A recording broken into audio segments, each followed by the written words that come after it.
One final day in the Veneto would decide everything at the Giro d'Italia.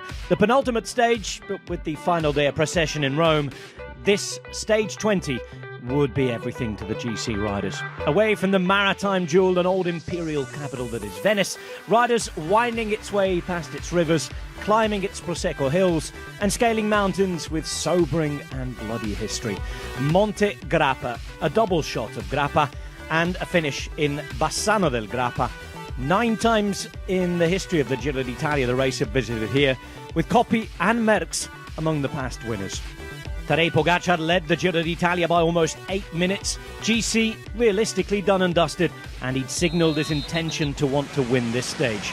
That meant it would be play your cards right to get in the breakaway and really hope. Less chance of going to the finish, but that didn't deter the early attacks. Pietro Bon and Steinhauser were giving it a go. Fernandez trying, Sanchez there again. Ballerini up there with Germani. It took 30 Ks roughly for that break to develop. Conchi, Janssens, Mulbrahan, Vendrame, already a stage winner 24 hours previous, were in it.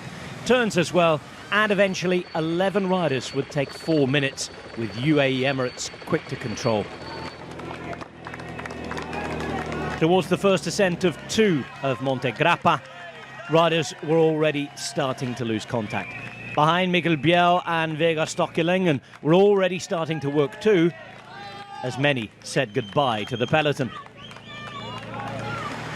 It was a hard stage, ridden again at warp speed. UAE more than halving the gap on the first ascent. Even seasoned pros like Pozzo Vivo were fighting to hold the wheels, everybody desperate to hold their GC places.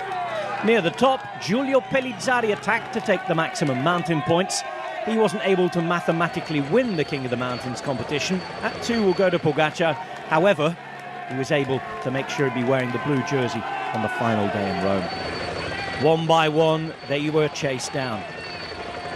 Vendrame, the next to come back. A long descent towards the next ascent saw Sanchez and Pellizzari out there. Pellizzari will be joined by a teammate to ride on the flat for a couple of kilometres. That will be Alessandro Tonelli. Sanchez, stage winner already at this Giro, left behind by the youngest rider in the race. And going on to the final climb, he had 2.5 minutes on a hungry, chasing UAE team. They were hoping to produce a 6th stage win for Pogačar at the race. Could he pull it off? Pellizzari, the young hope, still pulling out time, and Pogačar was asking for the pace to be increased. That until it got down to less than a minute. Thomas already in a little bit of trouble here. O'Connor as well. Tiberi, Rubio and Martinez were able to follow. Marca was continuing to set the pace, and then that was that. 36 kilometres remained when Tadej Pogačar took off. 5.5 Ks from the top, and then a long descent to the finish.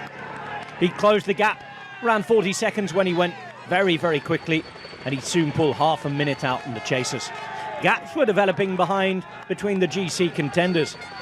Geraint Thomas had 2 minutes 25 of a buffer on the likes of Tiberi to stay on the podium.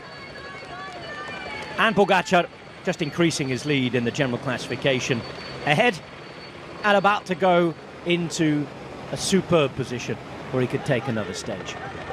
Pellizzari briefly had on his wheel, but Pogačar would be all alone over the final summit, the last of the Giro giants conquered by the main man from Slovenia. Valentin Pache-Banjo was doing a great job for Ben O'Connor, and Geraint Thomas was helping to save his own place in 3rd spot as well. Only 15 to 20 seconds or so able to be taken by the likes of Pellizzari, Martinez, Tiberi and Rubio.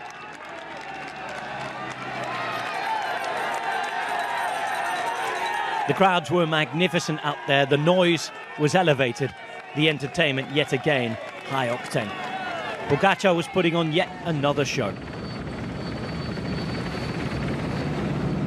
Descending, not taking any chances, and trying to hold that 2-minute gap he had to those chasers. Tiberi would take the chance to try and attack on the descent, but he wouldn't be able to get ahead. Whereas Thomas, along with O'Connor, were coming back. The Welshman was about to extend his own record as the oldest ever finisher at the Giro d'Italia on the podium. 38 years old on this very day. Martinez put in one final dig, but he wasn't really going anywhere. A short climb in the middle of the descent, seeing everything come back together again.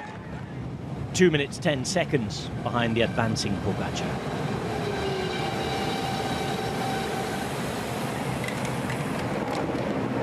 Monte Grappa had been conquered twice then. And Pogačar, he was on his way to Rome. He just had a few pedal strokes to go. Prettier in pink, and knowing this time he'd won.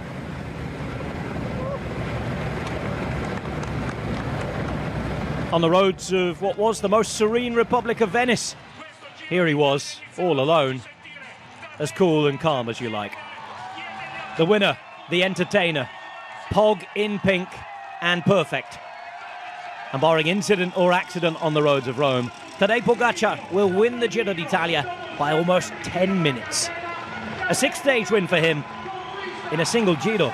That's more than even Eddie Merckx.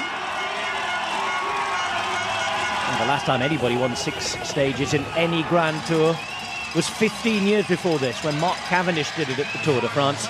A second place on the day went to Pogačar, a nice reward for all of his work for Ben O'Connor. Third to Martinez, Thomas coming across the line and securing that podium spot at 38 years of age. All the celebrations for Pogačar. Indeed, take a bow. That was very special for the 6th time at this Giro. Pogačar, Pogačar, Martinez the top 3. Tiberi finishing in 4th. He'll win the white jersey and be the best young rider. Pogačar celebrating on the podium. 9:56 his final margin of victory. 10:24 in front of Thomas. 4th place O'Connor. 5th to Tiberi. And one final processional ride through Rome. Out to the sea at Ostia.